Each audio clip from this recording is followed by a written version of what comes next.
Hello friends, welcome to આઈસીસીઈ એટલે કે I can crack exam. મિત્રો, ગયા લેક્ચરની અંદર આપણે અનુમૌર્ય કાળ, અનુમૌર્ય યુગ વિશે ચર્ચા કરી. ગયા લેક્ચરની અંદર આપણે જોયું કે ઈસવીસન પૂર્વે 185થી લઈ ઈસવીસન 33 સુધી કઈ રીતે અનુમૌર્ય યુગ છે, અનુમૌર્ય કાળ છે, એ લોકો શાસન કરે છે. બલમિત્રથી લઈ શક લોકો જે ભારતમાં આવ્યા એની વિશે આપણે ચર્ચા કરી. વિક્રમાદિત્ય શકારી વિશે ચર્ચા કરી. હવે શક લોકો છે એ ભારતમાં આવી ગયા છે. શક લોકો છે એ ભારતમાં આવી ગયા છે. મિત્રો, અહીંયા એક વસ્તુ ખ્યાલ રાખજો, આ જે શક છે ને, શક, એ લોકો જ ક્ષત્રપ છે, જેને આપણે શક ક્ષત્રપ તરીકે ઓળખીએ છીએ. કયા નામે ઓળખીએ છીએ? શક ક્ષત્રપ તરીકે ઓળખીએ છીએ. એટલે અત્યારે આપણે ક્ષત્રપ કાળ વિશે ચર્ચા કરવાની છે. કોના વિશે ચર્ચા કરવાની છે? ક્ષત્રપ કાળ વિશે ચર્ચા કરવાની છે. શકની જ એક અલગ પ્રજાતિ એટલે ક્ષત્રપ એમ ગણી શકાય. ક્ષત્રપ કાળ છે એની વિશે મિત્રો આપણે ઘણી બધી વાર આપણે વાંચતા નથી હોતા. ક્ષત્રપ કાળ વિશે વાંચતા નથી હોતા, ક્ષત્રપ કાળ વિશે સમજતા નથી હોતા. પણ આ ક્ષત્રપ કાળ છે ને, એ પ્રાચીન ઇતિહાસના જે 3 લાંબા કાળ છે, પ્રાચીન ઇતિહાસના 3 લાંબા કાળ એટલે એક ક્ષત્રપ કાળ, એક મૈત્રક કાળ અને એક સોલંકી કાળ. આ 3 લાંબા કાળ પૈકીનો એક કાળ એટલે ક્ષત્રપ કાળ.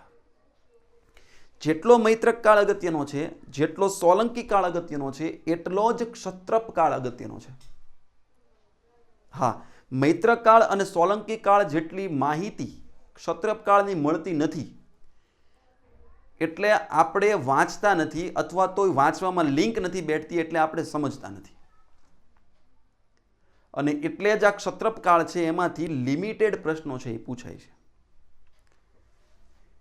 ભલે લિમિટેડ પ્રશ્નો પૂછાતા, આપણે પણ એ લિમિટેડ પ્રશ્નો પ્રમાણેની વિસ્તૃત માહિતી જોશું. લિમિટેડ પ્રશ્નો પ્રમાણેની વિસ્તૃત માહિતી છે એ ક્ષત્રપ કાળમાં જોશું.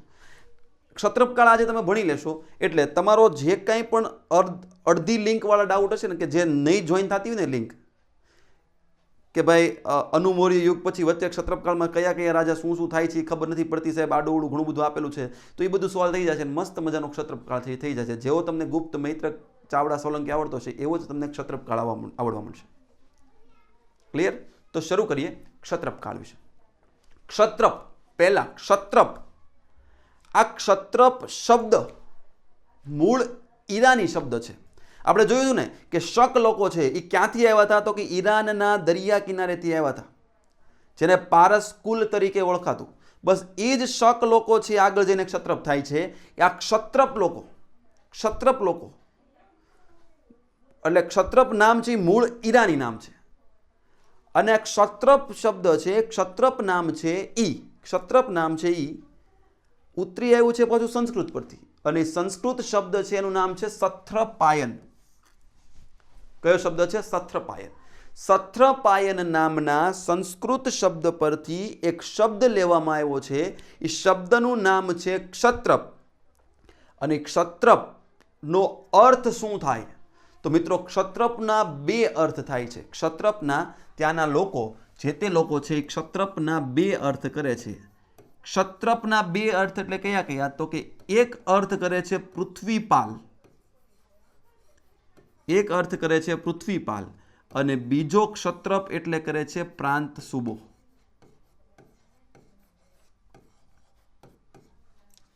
એક ક્ષત્રપ એટલે પૃથ્વીપાલ અને એક ક્ષત્રપ એટલે પ્રાંત સુબો. તમે કહેશો સાહેબ આવું શું કામ? એનું કારણ છે. પશ્ચિમ સાઈડ જે છે ઈરાનની એ સાઈડનું, ઈરાનની એ સાઈડ જે રાજા હતા, ઈરાનના એના રાજા હતા, એ રાજાને ક્ષત્રપ કહેતા. રાજાને શું કહેતા? ક્ષત્રપ. અને રાજાની ઉપર રાજા હોય, જાણે કે વડાપ્રધાનને વડાપ્રધાન ઉપર રાષ્ટ્રપતિ. આપણે કહીએ છીએ ને વડાપ્રધાન ઉપર કોણ? તો કે રાષ્ટ્રપતિ. બસ એ જ રીતે રાજા હોય એને ક્ષત્રપ, અને રાજાની ઉપર જે રાજા હોય, રાજાની ઉપર જે રાજા હોય એટલે કે મહારાજા હોય એને મહાક્ષત્રપ તરીકે ઓળખતા. કયા નામે ઓળખતા? મહાક્ષત્રપ તરીકે ઓળખતા. પશ્ચિમની વાત કરું છું. જ્યારે ઉત્તરમાં જે પ્રાંતના સુબા હોય, સમજો કે પહલવ વંશ છે, ઉત્તર ભારતમાં ત્યારે પહલવ વંશનું શાસન હતું, તો પહલવ વંશના જે સુબા હતા એને ક્ષત્રપ તરીકે ઓળખતા. કયા નામે ઓળખતા? ક્ષત્રપ તરીકે ઓળખતા. એટલે ઉત્તર ભારતમાં પ્રાંતના સુબાને ક્ષત્રપ કહેવાતું, જ્યારે પશ્ચિમમાં પૃથ્વીપાલ એટલે કે પૃથ્વીનું પાલન કરનાર એટલે કે રાજાને ક્ષત્રપ કહેવાતું. મિત્રો અહીંયા જોજો, ક્ષત્રપ અને મહાક્ષત્રપ છે. ક્ષત્રપ એટલે રાજા અને મહાક્ષત્રપ એટલે મહારાજા એવું કહેવાતું. ક્ષત્રપ એટલે રાજા અને મહાક્ષત્રપ એટલે મહારાજા એવું કહેવાતું. ક્લિયર થાય છે વસ્તુ? એટલામાં તમને એટલો ખ્યાલ આવી ગયો હોવો જોઈએ. મિત્રો આ ક્ષત્રપ કુળ છે. ક્ષત્રપ કુળના અલગ અલગ બે કુળ બીજા પડે છે. ક્ષત્રપના અલગ અલગ બે બીજા કુળ પડે છે. જેમ એક કાસ્ટ હોય અને એની સબ કાસ્ટ હોય ને, એમ આની ક્ષત્રપની બે સબ કાસ્ટ હતી. જે પહેલી સબ કાસ્ટ હતી એને ક્ષહરાત તરીકે ઓળખવામાં આવતું. કયા નામે ઓળખવામાં આવતું? ક્ષહરાત તરીકે ઓળખવામાં આવતું, જેને ક્ષહરાત કુળ કહેવાયું. શું કહેવાયું? ક્ષહરાત કુળ. અને જે બીજી સબકાસ્ટ હતી એ બીજી સબકાસ્ટ હતી કાર્દમક કુળ. કઈ કુળ હતું? કાર્દમક કુળ. જેમ એક મુખ્ય જ્ઞાતિ હોય અને એની બે પેટા જ્ઞાતિઓ હોય, એ જ રીતે ક્ષત્રપ એ મુખ્ય અને એની બે પેટા જ્ઞાતિમાં એક છે એ ક્ષહરાત અને એક છે એ કાર્દમક. તો પહેલા વાત કરીએ ક્ષહરાત કુળની. ક્ષહરાત કુળ છે એકદમ નાનું અમથું કુળ છે. ખાલી બે રાજા જ આમાં યાદ રાખવાના છે, કારણ કે આની અંદર બે રાજા થઈ ગયા. ક્ષહરાત કુળના બે રાજામાં એક રાજા હતો, એનું નામ હતું ભૂમક. શું નામ હતું? ભૂમક. અને બીજો અગત્યનો રાજા, એનું નામ હતું નહપાન. એક રાજા હતો ભૂમક અને બીજો રાજા હતો નહપાન. ભૂમક વિશે તો તમે ક્યારેય નહીં સાંભળ્યું, કારણ કે ભૂમક છે એ ખરેખર ગુમનામ રાજા હતો. કેવો રાજા હતો? ગુમનામ રાજા હતો. ભૂમક છે એ ગુમનામ રાજા છે. ભૂમકનો ક્યાંય કોઈ રીતનો ક્યાંય જાતનો કોઈ પણ જાતનો ત્યાં ઉલ્લેખ સાહિત્યની અંદર કે ક્યાંય લખાણ લખેલું નથી. ભૂમક વિશે કોઈ જાતનું લખાણ લખેલું નથી. પણ ભૂમકનું અસ્તિત્વ ક્યાંથી મળે છે? તો ભૂમક છે, ભૂમકનું અસ્તિત્વ એના સિક્કા પરથી મળે છે. ભૂમક વિશે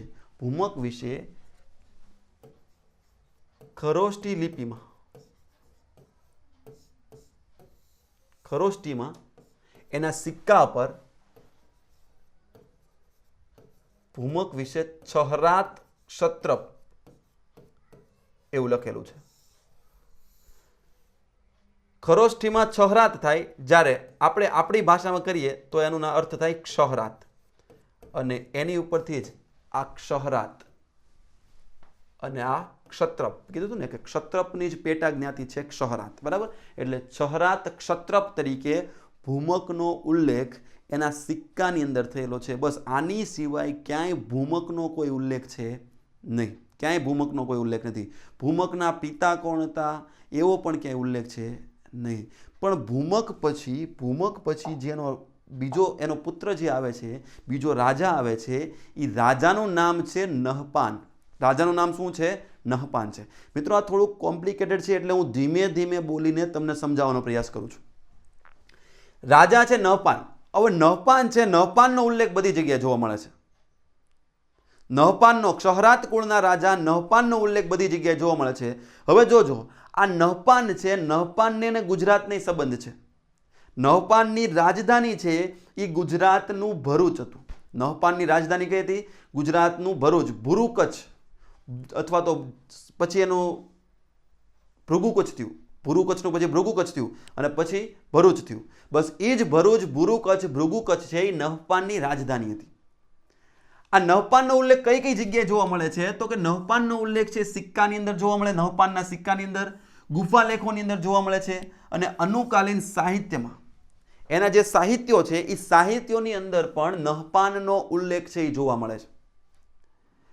ગુફાલેખો, મિત્રો યાદ રાખજો, નહપાન છે, નહપાનનો સૌથી મોટો ઉલ્લેખ ક્યાંય જોવા મળતો હોય ને તો એ નાસિક નજીક એક 10 નંબરની ગુફા આવેલી છે. નાસિક નજીક એક 10 નંબરની જે ગુફા આવેલી છે એ ગુફા બૌદ્ધ ધર્મની ગુફા છે.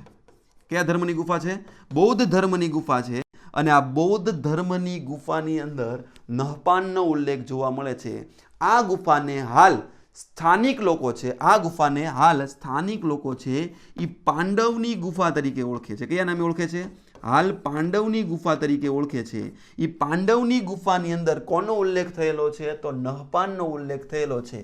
આ નહપાન છે એ કયા કુળનો રાજા છે? તો કે ક્ષહરાત કુળનો રાજા છે. ક્ષહરાત છે એ કોની સબ બ્રાન્ચ છે? તો કે ક્ષત્રપ કુળની સબ બ્રાન્ચ છે. મિત્રો, પાંડવની ગુફા જોઈએ ને એટલે આપણે તરત જ ડાંગ યાદ આવી જાય કે સાહેબ પાંડવની ગુફા તો એક ડાંગની અંદર પણ છે.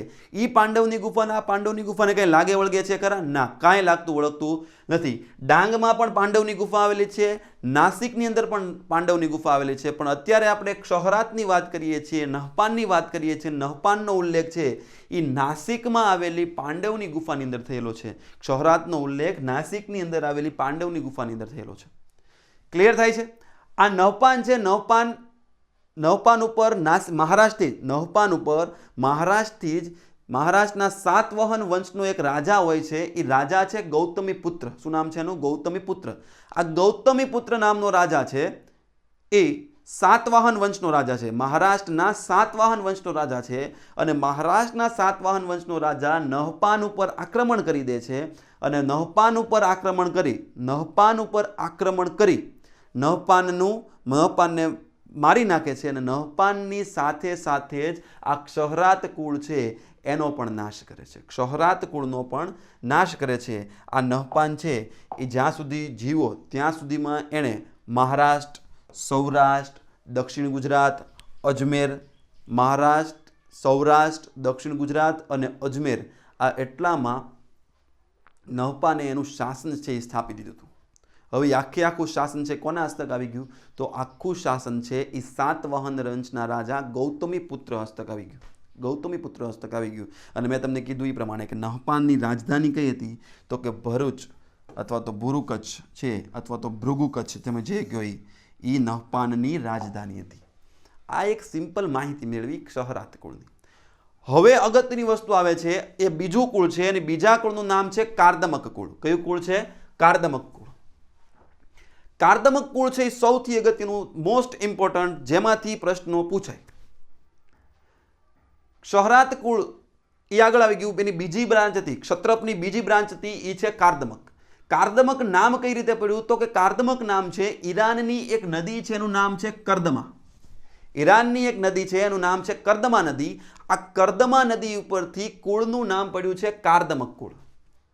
આ જે કાર્દમક કુળ છે, કાર્દમક કુળનો સ્થાપક ચાસ્તાનને ગણવામાં આવે છે. કયો છે? રાજા ચાસ્તાનને ગણવામાં આવે છે. મિત્રો, ચાસ્તાન છે, ચાસ્તાનનો ખૂબ જ અગત્યનો રોલ છે ભારતની અંદર, ગુજરાતની અંદર પણ. ઇવન અત્યારે પણ આપણે ચાસ્તાનને યાદ કરશું. હમણાં હું તમને કહીશ ને કે આ વસ્તુ આપણે અત્યારે યુઝ કરીએ છીએ એ કોની દેન છે? તો ચાસ્તાનની દેન છે.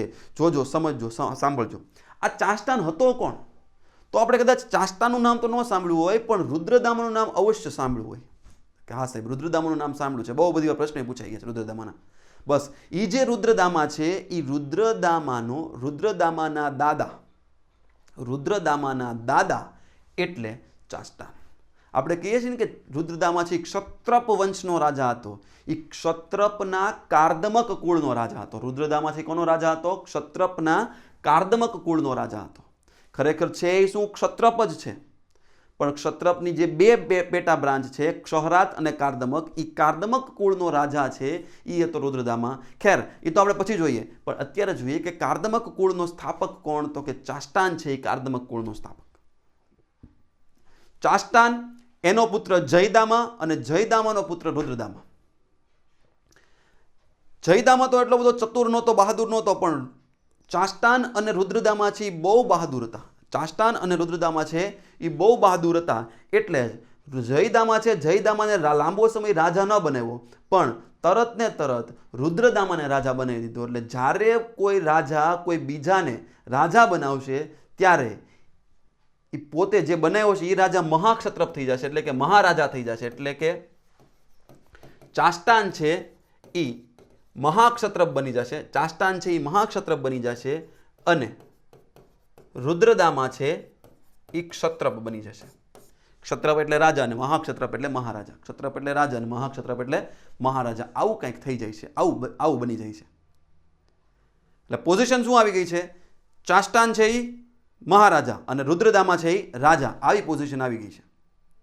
વચ્ચે જયદામા છે. જયદામાને લાંબો સમય સુધી ક્ષત્રપ રાખતા નથી. જયદામા જીવિત હોય છે. જીવિત હોવા છતાં રુદ્રદામા છે એ કારણ કે એનો બહાદુર હોય છે, હોશિયાર હોય છે, એટલે રુદ્રદામાને રાજા બનાવી દેવામાં આવે છે. રુદ્રદામાને રાજા બનાવી દેવામાં આવે છે.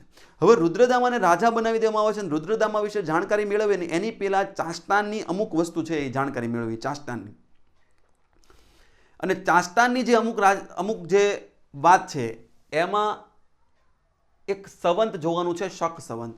તમે કહેશો સાહેબ આપણે શક સંવંત તો આગળ જોઈ લીધું. હા, શક સંવંત જોઈ લીધું ખરી, પણ એની સ્થાપના કોણે કરી? તો મેં તમને ત્યારે કીધું હતું કે શક લોકોએ એની સ્થાપના કરી છે. પણ તમે લોકોએ એવું વાંચ્યું હશે કે સાહેબ શક સંવંતની સ્થાપના કુષાણ વંશના રાજા કનિષ્ક પહેલા દ્વારા શક સંવંતની સ્થાપના થયેલી છે. આવું તમે લોકોએ વાંચ્યું હશે 100%. એ વસ્તુને આપણે આજે સોલ્વ કરવી છે.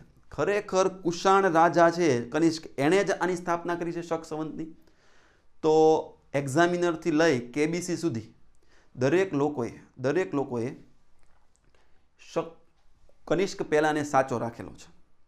ઘણી બધી એક્ઝામમાં પણ કનિષ્ક પહેલાને સાચો રાખવામાં આવેલો છે.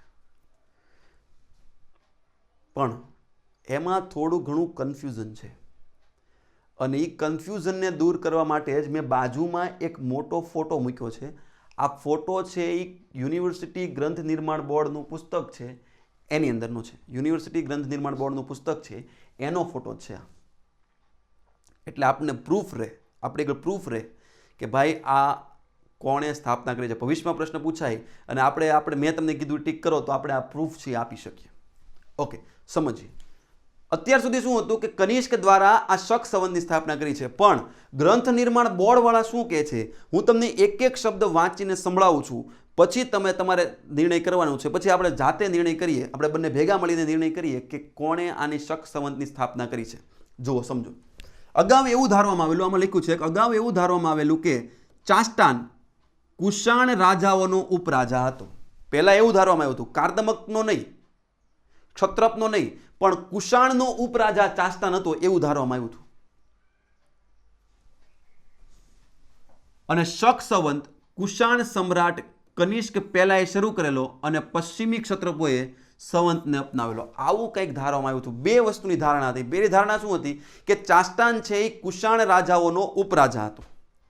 અને બીજી ધારણા શું હતી કે બીજી ધારણા એ હતી કે કુષાણ સમ્રાટ કનિષ્ક પહેલાએ શક સંવંતની સ્થાપના કરી અને પશ્ચિમી જે શક લોકો છે એણે આ શક સંવંતને આગળ વધાર્યો. આવી ધારણા હતી. પરંતુ અદ્યતન સાધનોના આધારે હવે એવું માલુમ પડે છે કે કનિષ્ક યુએચી જાતિની કુષાણ શાખાનો હતો અને એનો રાજ્યકાલ ઈસવીસન 125 કે ઈસવીસન 144માં શરૂ થયો હતો. જાનાની સ્થાપના શક સંવંતની સ્થાપના ઈસવીસન 78માં થયેલી છે. એનો શાસનકાળ ક્યારથી ચાલુ થયેલો છે તો કે 125થી ચાલુ થયેલો છે. આથી કનિષ્ક અને એના વંશજોના અભિલેખોમાં પ્રયોજાયેલો સંવંત શક સંવંતથી ભિન્ન હોવો જોઈએ. એટલે જે કનિષ્ક અને એના વંશજોના જે સંવંત પ્રયોજાયેલો છે એ શક સંવંતથી અલગ હોવો જોઈએ એવું ગ્રંથ નિર્માણવાળા કહે છે. રાજા ચાષ્ટાનના સમયના અભિલેખો પરથી માલુમ પડે છે કે શક સંવંત શક જાતિના રાજા ચાષ્ટાનના રાજ્યકાલથી શરૂ થયો હોવો જોઈએ. ક્યાંથી શરૂ થયો હોવો જોઈએ? રાજા ચાષ્ટાનના રાજ્યકાલથી શરૂ થયો હોવો જોઈએ આવું કહે છે. હજી જોવા જોઈએ. આ અનુસાર રાજા ચાષ્ટાન શક સંવંતનો પ્રવર્તક ગણાય છે. આનો મતલબ શું થયો કે કનિષ્ક પહેલાએ નહીં પણ શક જાતિના શકના ક્ષત્રપ વંશના કાર્દમક કુળના સ્થાપક ચાષ્ટાને શક સંવંતની રચના કરી હશે. એટલે અહીંયા મોટું કન્ફ્યુઝન છે કે સાહેબ અત્યાર સુધી એક્ઝામિનરે કનિષ્ક પહેલાને સાચો રાખ્યો છે. અત્યાર સુધી એક્ઝામિનરે કનિષ્ક એકને સાચો રાખ્યો છે. તો આપણે શું કનિષ્ક પહેલું ટીક કરવું કે ચાષ્ટાન ટીક કરવું? શું ટીક કરું તમે કહો. ઓકે, હું તમને કહું, જો ચાસ્તાન ઓપ્શનમાં નથી, ચાસ્તાન ઓપ્શનમાં નથી, તો 100% આપણે કનિષ્ક પ્રથમને ટીક કરી શકીએ. કનિષ્ક પ્રથમને ટીક કરી શકીએ. અહીંયા એવું પણ કહેવામાં આવે છે કે કનિષ્ક પ્રથમનો જન્મ ઈસવીસન 78માં થયો હોવાથી જ કનિષ્ક દ્વારા, ટૂંકમાં એના કુશાણો દ્વારા કનિષ્ક પહેલાની યાદીમાં ઈસવીસન 78માં શક સંવંતની શરૂઆત કરી, આવું પણ કહેવામાં આવે છે. પણ અહીંયા આપણે જોઈએ, આપણા યુનિવર્સિટી ગ્રંથ નિર્માણ બોર્ડને માન્ય રાખીએ તો જો ચાસ્તાન ઓપ્શનમાં ન હોય તો કનિષ્ક પ્રથમને આપણે માન્ય ગણી શકાય. પણ જો કનિષ્ક પ્રથમ અને ચાસ્તાન બંને ઓપ્શનમાં હોય તો આ પ્રૂફને આધારે આ અનુસાર રાજા ચાસ્તાન શક સંવંતનો પ્રવર્તક ગણાય. ચાસ્તાનને ટીક કરી શકાય. કોને ટીક કરી શકાય? ચાસ્તાનને ટીક કરી શકાય. એટલે જો બંને ઓપ્શન હોય તો આપણે કોને ટીક કરશું? ચાસ્તાનને ટીક કરશું. કોને ટીક કરશું? ચાસ્તાનને ટીક કરશું. ક્લિયર થાય છે? ખબર પડે છે? પાક્કું? કાંઈ પણ કન્ફ્યુઝન હોય, હજી કાંઈ કન્ફ્યુઝન હોય તો મારો નંબર તમારી પાસે છે જ 9265770330. આની ઉપર કંઈ વિશેષ વાતચીત કરવી હોય તો તમે મારા ફોન નંબર ઉપર કોલ કરજો. આપણે કંઈક વિશેષ વાત છે એ કરશું. તમને કદાચ કંઈ ન સમજાણું હોય તો આ વસ્તુ છે આપણે વ્યવસ્થિત સમજશું બીજી વધારે વાત. અને આ શક સંવંતની શરૂઆત થઈને જે શક સંવંત છે એ આપણા જ્યોતિષીઓને પસંદ આવ્યો એટલે હાલ પણ આપણે શક સંવંતને અપનાવી લીધો છે. જે આપણે હાલ કારતક માગશર પોષ મહા જે મહિના છે કયા સંવંતના છે? તો કે શક સંવંતના છે. શક સંવંતને ક્યારે અપનાવવામાં આવેલો છે? પ્રશ્ન KBCમાં પૂછાયેલો છે. જવાબ આવશે 1957. કયો જવાબ આવશે? 1957ના રોજ 1957માં શક સંવંતને અપનાવવામાં આવેલો છે. બંધારણની અંદર તમે આ વિશેષ રીતે ભણ્યા છો અને વિશેષ રીતે તમે આને સમજશો. ક્લિયર? ખબર પડે છે કે નથી પડતી? ડન. એટલે શક સંવંતની સ્થાપના કોણે કરી છે? તો કાર્દમક કુળના ચાસ્તાન રાજાએ. કયા રાજાએ? ચાસ્તાન રાજાએ કરી છે. ચાસ્તાન છે, ચાસ્તાનનું જે શાસન છે એ ક્યાં સુધી ફેલાયેલું છે? તો કે કચ્છથી લઈને ઉજ્જૈન સુધી, કચ્છથી લઈ અને ઉજ્જૈન સુધી એનું ફેલાયેલું છે. અને ટોલેમી એવું કહે છે કે આ જે રાજા ચાસ્તાન છે, રાજા ચાસ્તાનની રાજધાની મધ્યપ્રદેશનું ઉજ્જૈન છે. મધ્યપ્રદેશનું ઉજ્જૈન. ટોલેમીના કહેવા અનુસાર રાજા ચાસ્તાનની રાજધાની છે એ મધ્યપ્રદેશનું ઉજ્જૈન છે. હવે જેલો ગૌતમી પુત્ર હતો જેણે નહપાનને હરાવ્યો હતો, ગૌતમી પુત્ર જેણે નહપાનને હરાવ્યો હતો એ જ નહપાનને ગૌતમી પુત્ર એ જે નહપાનને હરાવ્યો હતો એ જ ગૌતમી પુત્રને આ ચાસ્તાન અને એનો પુત્ર રુદ્રદામા છે એ ફરીવાર હરાવી દે છે. સાતવાહન વંશના જે રાજા છે ગૌતમી પુત્ર એને ચાસ્તાન અને રુદ્રદામા બંને મળી અને હરાવી દે છે. આ બંને મળી અને હરાવી દે છે. ક્લિયર? હવે એનો પુત્ર જયદામા, ચાસ્તાનનો પુત્ર જયદામા આવે છે, પણ જયદામા છે એટલું બધું લાંબુ શાસન કરતો નથી. પણ જયદામાનો પુત્ર આવે છે રુદ્રદામા. કોણ આવે છે? રુદ્રદામા આવે છે. રુદ્રદામા વિશે થોડી ઘણી માહિતી છે આપણે મેળવી લઈએ કે આ રુદ્રદામા છે એ રાજા ચાસ્તાનનો સૌથી મોટો સહાયક રુદ્રદામા પહેલો. રુદ્રદામાના મળી આવેલા સિક્કા ચાંદીના અને ગોળ હતા. કચ્છમાં આવેલા ખાવડાના એક લેખમાં, ખાવડામાં એક લેખ આવેલો છે. એ લેખમાં રુદ્રદામાને ક્ષત્રપ તરીકે ઓળખવામાં આવે છે. કયા નામે ઓળખવામાં આવે છે? ખાવડા. કચ્છના ખાવડાની અંદર એક લેખ મળી આવ્યો છે જેની અંદર રુદ્રદામાને ક્ષત્રપ તરીકે ઓળખવામાં આવે છે. હવે મેઇન વસ્તુ ઉપર આવીએ, મેઇન પોઈન્ટ ઉપર આવીએ અને મેઇન પોઈન્ટ છે સુદર્શન તળાવ અને રુદ્રદામા. સુદર્શન તળાવ અને રુદ્રદામા. સુદર્શન તળાવ અને રુદ્રદામા વિશે શું વાત થાય છે તો સમજજો કે ઈસવીસન 150માં માગશર વદ અમાસ એ અતિવૃષ્ટિ થાય છે. માગશર વદ અમાસના રોજ અતિવૃષ્ટિ થાય છે અને અતિવૃષ્ટિના લીધે જે બે નદીઓ હતી સુવર્ણસિક્તા અને પલાસીની, આ બંને નદીમાં અત્યંત પૂર આવે છે. અને બંને નદીમાં અત્યંત પૂર આવે છે એટલે આ સેતુ છે એ સેતુ તૂટી જાય છે. અને સેતુ તૂટવાથી અહીંયા જે તળાવ હતું જેનું નામ હતું સુદર્શન તળાવ, આ સુદર્શન તળાવ પણ આખું તૂટી જાય છે અને સુદર્શન તળાવની દુર્દશા થઈ જાય છે. એટલે એવું કહેવાય છે કે સુદર્શન તળાવ દૂરદર્શન થઈ ગયું, દુઃદર્શન થઈ ગયું. કેવું થઈ ગયું? દુઃદર્શન થઈ ગયું. એટલે જે જોવું ગમતું એ હવે ન જોવું ગમે એવું તળાવ બની ગયું. એ સમયે રુદ્રદામાનો સૂબો, ગુજરાતનો સૂબો હોય છે સુવિશાખ. આ સુવિશાખ કોણ છે? તો કે સુવિશાખ છે એ પહલવ વંશનો એક રાજા હતો કુલેપ. કયો રાજા હતો? કુલેપ. પહલવ વંશનો રાજા હતો કુલેપ. આ કુલેપનો પુત્ર સુવિશાખ.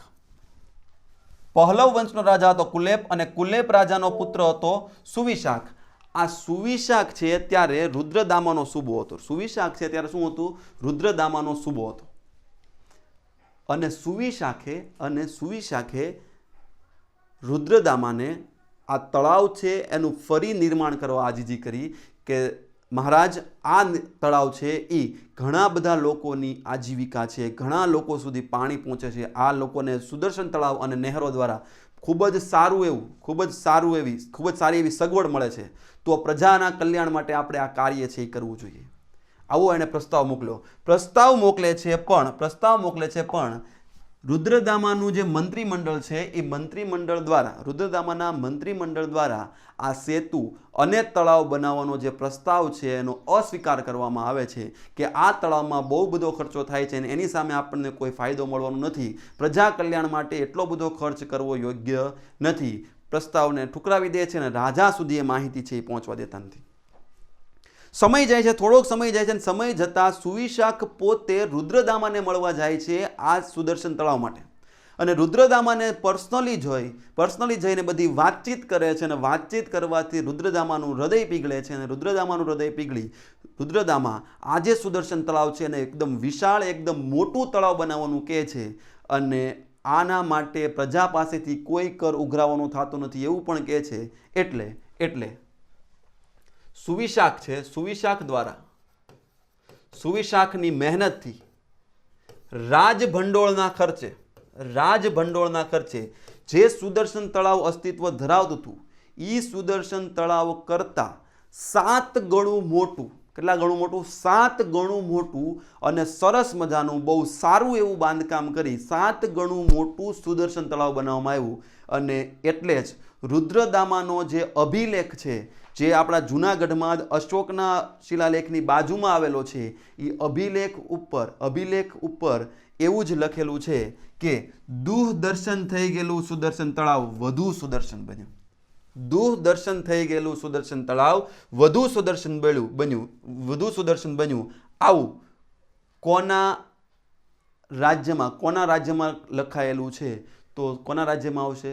રુદ્રદામા. કોનામાં આવશે? રુદ્રદામા વિશે આવું લખાયેલું છે. અને રુદ્રદામાના અભિલેખ ઉપર પહેલી લાઈન છે એ આ લખેલી છે કે દૂરદર્શન થયેલું સુદર્શન તળાવ વધુ સુદર્શન બન્યું. એણે એની ભાષામાં લખેલું છે. અભિલેખની પણ વાત કરી લઈએ કે રુદ્રદામાનો જે અભિલેખ છે એ કઈ જગ્યાએ આવેલો છે? તો રુદ્રદામાનો જે અભિલેખ છે એ અશોકના શિલાલેખની બાજુમાં જ આવેલો છે. એટલે કઈ જગ્યાએ? તો કે જૂનાગઢની અંદર જ દામોદર કુંડની બાજુમાં આવેલો છે. કઈ ભાષા, કઈ લિપિની અંદર લખાયેલો છે? તો દેવનાગરી લિપિ અને સંસ્કૃત ભાષામાં લખાયેલો છે. શેમાં લખેલો છે? દેવનાગરી લિપિ અને સંસ્કૃત ભાષાની અંદર. દેવનાગરી લિપિ અને સંસ્કૃત ભાષાની અંદર આ રુદ્રદામાનો શિલાલેખ છે એ કંડારેલો છે, અભિલેખ છે એ કંડારેલો છે. તમે કહેશો સાહેબ અમે ઘણી જગ્યાએ બ્રાહ્મી લિપિ વાંચ્યું છે, દેવનાગરી નથી વાંચ્યું પણ બ્રાહ્મી વાંચ્યું છે. તો બ્રાહ્મી વાંચ્યું હોય તો કંઈ ખોટું નથી, કારણ કે દેવનાગરી છે એટ ધ એન્ડ બ્રાહ્મી લિપિ પરથી ઉતરી આવી છે. કોની ઉપરથી ઉતરી આવી છે? બ્રાહ્મી લિપિ ઉપરથી ઉતરી આવી છે. એટલે દેવનાગરી અને બ્રાહ્મી બે એક જ વસ્તુ છે. દેવનાગરી અને બ્રાહ્મી છે બે એક જ વસ્તુ છે. એટલે બ્રાહ્મી લખો કે દેવનાગરી લખો કાંઈ ખોટું છે નહીં, પણ જ્યારે સંસ્કૃત ભાષાનો ઉપયોગ કરીએ ને ત્યારે દેવનાગરી ઉપયોગ કરીએ તો સારું. એટલે દેવનાગરી અને સંસ્કૃત, દેવનાગરી લિપિ સંસ્કૃત ભાષાની અંદર આ રુદ્રદામાનો અભિલેખ છે એ કોતરાયેલો છે. ક્લિયર થાય છે? આ ઉપરાંત અભિલેખની અંદર એવી પણ માહિતી છે કે તેણે માળવા ઉપરાંત નર્મદા કાંઠો, ઉત્તર ગુજરાત, સૌરાષ્ટ્ર, આપણું સાબરકાંઠા, મારવાડ, કચ્છ, સિંધુ, થરપાકર, રાજસ્થાન ઉપરાંત પૂર્વ રાજસ્થાન, કોંકણ નીચે ગોવા, દક્ષિણ પંજાબ, હાલનું ડાંગ, વાંસદા નવસારી, ધરમપુર વલસાડ અને વાગડ કચ્છ. આ વાગડના આ બધાના રાજા છે એ રુદ્રદામા હતો. એટલે ખૂબ જ વિશાળ સામ્રાજ્ય છે એ રુદ્રદામાએ બનાવ્યું હતું. રુદ્રદામા છે, રુદ્રદામાની એક પ્રતિજ્ઞા હતી જે પરીક્ષામાં પૂછાવા જેવી ખરી કે પ્રશ્ન પૂછાય કે યુદ્ધ સિવાય કોઈ માનવનો વધ ન કરવાની પ્રતિજ્ઞા કયા રાજાએ લીધેલી છે? તો રુદ્રદામાએ. યુદ્ધ હોય, યુદ્ધ થાય તો અને તો જ માણસનો વધ કરવો, એની સિવાય કોઈ માણસનો વધ કરવો નહીં. એટલે યુદ્ધ સિવાય માણસનો વધ ન કરવાની પ્રતિજ્ઞા છે એ કોણે પાળેલી હતી? તો કે રુદ્રદામાએ યુદ્ધ સિવાય કોઈ માણસનો વધ ન કરવાની પ્રતિજ્ઞા છે એ પાળી હતી. એટલે ક્યારેય કોઈને ખોટે ખોટી ફાંસી ન આપવી, એટલે કોઈ માણસનો વધ કરવાની પ્રતિજ્ઞા પાળી હતી. કોઈ માણસનો વધ કરવો નહીં, આવી પ્રતિજ્ઞા કોણે પાળી હતી? તો રુદ્રદામાએ પાળી હતી. હવે રુદ્રદામા છે, રુદ્રદામાના બે પુત્ર. રુદ્રદામાના બે પુત્ર, એક પુત્ર છે દામજદશ્રી અને એક છે રુદ્રસિંહ. એક છે દામજદશ્રી અને એક છે રુદ્રસિંહ. રુદ્રદામાનો મોટો પુત્ર, રુદ્રદામા પછી એનો મોટો પુત્ર છે દામજદશ્રી છે, એ ગાદી ઉપર આવે છે. દામજદશ્રી ગાદી ઉપર આવે છે. દામજદશ્રી બહુ સારું એવું શાસન બને છે અને કરે છે ને ક્ષત્રપ અને પછી મહાક્ષત્રપ બને છે. ક્ષત્રપ અને મહાક્ષત્રપ બને છે. દામજદશ્રી પછી જે રાજા આવે છે એનું નામ છે રુદ્રસિંહ પ્રથમ. કોણ છે? રુદ્રસિંહ પ્રથમ. હવે મિત્રો અહીંયા જોજો, રુદ્રસિંહ પ્રથમ છે એની વિશે થોડું ઘણું જાણવા જેવું ખરું. રુદ્રસિંહ પ્રથમ વિશે પ્રશ્ન પૂછાઈ શકે, કારણ કે જો પહેલી વસ્તુ કે આ રુદ્રસિંહ નામ છે ને આપણું થોડુંક જાણીતું બન્યું છે. જો અત્યાર સુધી કેવા રાજા હતા? નહપાન, ભૂમક, ચાષ્ટાન, રુદ્રદામા, દામજદ, અને આ કેવું નામ થયું? રુદ્રસિંહ. જુઓ તો ભારતીય નામ આવ્યું કે ન આવ્યું? આવ્યું. મિત્રો યાદ રાખજો, ક્ષત્રપ વંશમાં રુદ્રસિંહથી ભારતીય નામ આપવાની શરૂઆત થઈ. રુદ્રસિંહથી ભારતીય નામ આપવાની શરૂઆત થઈ. આ ઉપરાંત રુદ્રસિંહમાં હજી એક વસ્તુ યાદ રાખવા જેવી, રુદ્રસિંહની અંદર જ હજી એક વસ્તુ છે યાદ રાખવા જેવી, અને એ વસ્તુ એ છે કે રુદ્રસિંહથી જ સિક્કા પર સાલવારી લખવાની શરૂઆત થઈ. આ સિક્કા પર અત્યારે આપણે સિક્કા ઉપર જે જોઈએ છે ને 2001, 2002, 2018, 2019, 2020, બરાબર, એ સિક્કા પર સાલવારી લખવાની શરૂઆત કોણે કરી હતી? તો રુદ્રસિંહ પહેલાએ કરી હતી. રુદ્રદામાનો પુત્ર રુદ્રસિંહથી જ ભારતીય ક્ષત્રપો છે એના ભારતીય નામ આપવાની શરૂઆત થઈ. અને સિક્કા પર સાલવારીની શરૂઆત પણ ક્યાંથી થઈ છે? તો કે રુદ્રસિંહ પ્રથમથી થઈ છે. ક્યાંથી થઈ છે? રુદ્રસિંહ પ્રથમથી થઈ છે. આ રુદ્રસિંહ છે એને 3 પુત્રો હતા. કેટલા પુત્રો હતા? 3 પુત્રો હતા. પણ રાજગાદી છે કોને મળી છે? તો કે રાજગાદી છે દામજદશ્રીના પુત્ર જીવદામાને મળી છે. કોને મળી છે? જીવદામાને મળી છે. એનો મોટો પુત્ર સત્યદામા હતો, પણ સત્યદામાને રાજગાદી ન મળતા જીવદામા ખૂબ જ હોશિયાર અને ચતુર હોવાથી જીવદામાને રાજગાદી મળી હતી. હવે જુઓ, જીવદામા પછી ઘણા બધા રાજાઓ છે. આ બધા રાજાઓ વિશે ચર્ચા કરવી જરૂરી નથી, ખાલી જોઈ લ્યો. રુદ્રસેન પહેલો, સંગદામા, દામસેન, યશોદામા, વિજયસેન, દામજદશ્રી ત્રીજો, રુદ્રસિંહ બીજો, વિશ્વસિંહ, ભરતુદામા, વિશ્વસેન, રુદ્રદામા બીજો, રુદ્રસેન ત્રીજો. આ બધા રાજા છે એ ક્રમશઃ રાજગાદી ઉપર આવે છે. એમાં રુદ્રસેન ત્રીજા વિશે થોડી ઘણી માહિતી મેળવીએ. આ રુદ્રસેન ત્રીજો છે એ કાર્દમક કુળમાં સૌથી વધુ સિક્કા છપાવનાર રાજા હતો. ટૂંકમાં સૌથી વધુ સિક્કા છપાવનાર કોણ હતો? તો રુદ્રસેન ત્રીજો. કોણ આવશે? રુદ્રસેન ત્રીજા દ્વારા કાર્દમક કુળ જે ક્ષત્રપ કુળમાં આવે છે, ક્ષત્રપ કુળની અંદર સૌથી વધુ સિક્કા છપાવનાર કોણ હતો? તો રુદ્રસેન ત્રીજો આવશે. અને આ રુદ્રસેન ત્રીજાનો ઉલ્લેખ ગુજરાતના એક સ્તૂપની અંદર થયેલો છે. કયો સ્તૂપ? તો ગુજરાતના અરવલ્લીમાં આવેલું દેવની મોરી. પ્રશ્ન અહીંયાથી પણ પૂછાય કે દેવની મોરી ક્યાં આવેલી છે? અરવલ્લીમાં. દેવની મોરી કયા ધર્મનો સ્તૂપ છે? તો બૌદ્ધ સ્તૂપ. દેવની મોરીની અંદર ક્ષત્રપ વંશના કયા રાજાનો ઉલ્લેખ થયેલો છે? જવાબ આવશે રુદ્રસેન ત્રીજો. આ રુદ્રસેન ત્રીજાનો ઉલ્લેખ દેવની મોરી બૌદ્ધ સ્તૂપની અંદર થયેલો છે. આ રુદ્રસેન ત્રીજો કાર્દમક કુળનો અંતિમ રાજા છે. જો ક્ષત્રપ કુળનો અંતિમ રાજા નથી કહેતો, કાર્દમક કુળનો અંતિમ રાજા એટલે રુદ્રસેન ત્રીજો આવે છે. રુદ્રસેન ત્રીજાને કોઈ બાળક ન હોવાથી રુદ્રસેન ત્રીજાની ગાદી છે એના ભાણેજ સિંહસેનને મળે છે. કોને મળે છે? સિંહસેનને મળે છે. આ સિંહસેન છે એ પોતાના નામની પાછળ એના પિતાનું નામ ન લગાડતા એના મામાનું નામ લગાડે છે, એટલે સિંહસેન રુદ્રસેન લખે છે. શું લખે છે? સિંહસેન રુદ્રસેન લખે છે. અને સિંહસેન પછી રાજા આવે છે એનો પુત્ર રુદ્રસિંહ ત્રીજો. સિંહસેનનો પુત્ર રુદ્રસિંહ ત્રીજો છે એ રાજા બને છે. આ રુદ્રસિંહ ત્રીજો છે એ ક્ષત્રપોનો છેલ્લો રાજા. આનો ભાણેજ રુદ્રસેન ત્રીજો છે એ કાર્દમક કુળનો અંતિમ રાજા, એટલે એનો ભાણેજ છે સિંહસેન આવે છે. સિંહસેન ભલે કાર્દમક કુળનો ન હોય પણ છે તો ક્ષત્રપજ ને, એનો ભાણેજ ક્ષત્રપજ થાય. સેમ જ્ઞાતિમાં લગ્ન થયા હોય એટલે ક્ષત્રપજ થશે. એટલે આ સિંહસેન છે ક્ષત્રપ આવશે. સિંહસેનનો પુત્ર છે એનું નામ છે રુદ્રસિંહ ત્રીજો. આ રુદ્રસિંહ ત્રીજો છે એ આખા ક્ષત્રપ કુળનો અંતિમ રાજા રુદ્રસિંહ ત્રીજો બને છે. આ રુદ્રસિંહ ત્રીજાને ગુપ્ત વંશનો રાજા ચંદ્રગુપ્ત સાથે રુદ્રસિંહ ત્રીજાની લડાઈ થાય છે. અને રુદ્રસિંહ ત્રીજાની લડાઈ થતાં રુદ્રસિંહ ત્રીજાનું મૃત્યુ થાય છે. અને રુદ્રસિંહ ત્રીજાના મૃત્યુની સાથે સાથે જ ક્ષત્રપ વંશનો પણ અંત થાય છે. અને ક્ષત્રપ વંશનો અંત થતાં હવે મગધના ગુપ્ત રાજા છે એ ગુજરાત ઉપર આવી જશે. અને હવે ગુપ્ત વંશ ચાલુ થશે. કયો વંશ ચાલુ થશે? ગુપ્ત વંશ છે એ ચાલુ થશે. તો મિત્રો, હું આશા રાખું છું કે તમને લોકોને સંપૂર્ણપણે આ ક્ષત્રપ વંશ છે એ સમજાઈ ગયો હોવો જોઈએ.